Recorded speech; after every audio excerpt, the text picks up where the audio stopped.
Hi hello friends, welcome back to Karaikudi Chettinad tasty சமையல். இன்னைக்கு இந்த சமையல் என்ன பார்க்க போறோம்னா, சிம்பிளான டேஸ்டியான பானிபூரி எப்படி செய்யறதுன்னு பார்க்க போறோம். வாங்க வீடியோக்குள்ள போலாம்.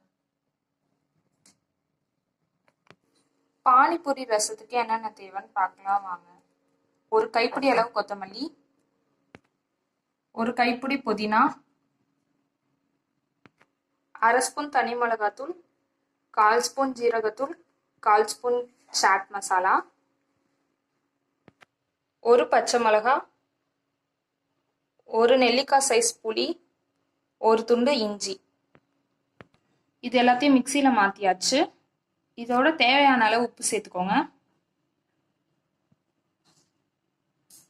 தண்ணி ஊற்றாம நல்லா நைஸாக அரைச்சி எடுத்துக்கோங்க. தண்ணி ஊற்றாம நல்லா நைஸாக அரைச்சி எடுத்தாச்சு.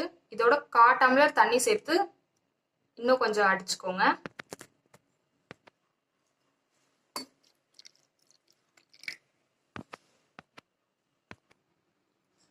தண்ணி ஊற்றி நல்லா நைஸாக அரைச்சாச்சு.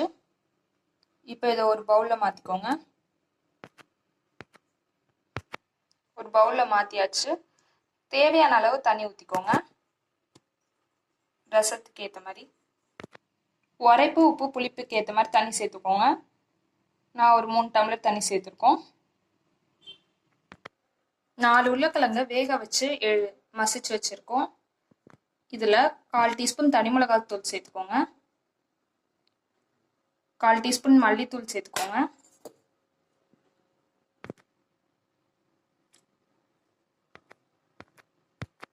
கால் டீஸ்பூன் சாட் மசாலா சேர்த்துக்கோங்க. தேவையான அளவு உப்பு சேர்த்துக்கோங்க.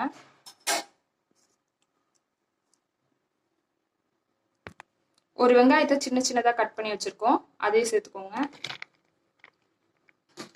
கொத்தமல்லியும் சேர்த்துக்கோங்க.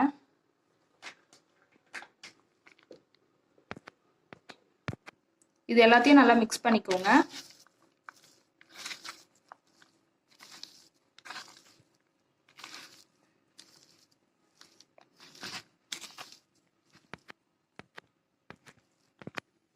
எல்லாத்தையும் நல்லா மிக்ஸ் பண்ணியாச்சு.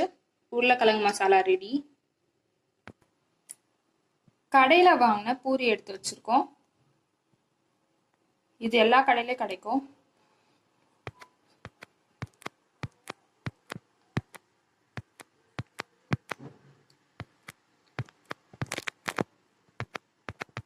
அடுப்பு ஆன் பண்ணி சட்டி வச்சு எடுத்து வச்ச பூரியெல்லாம் வறுத்து எடுத்துக்கலாம்.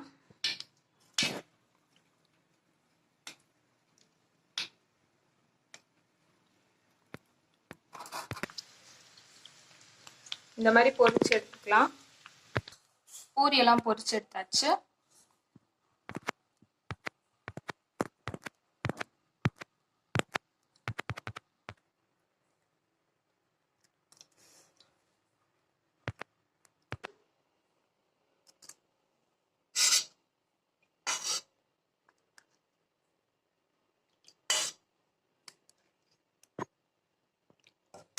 அவ்வளோதான், சிம்பிளான டேஸ்டியான panipuri ready. Road style panipuri ready.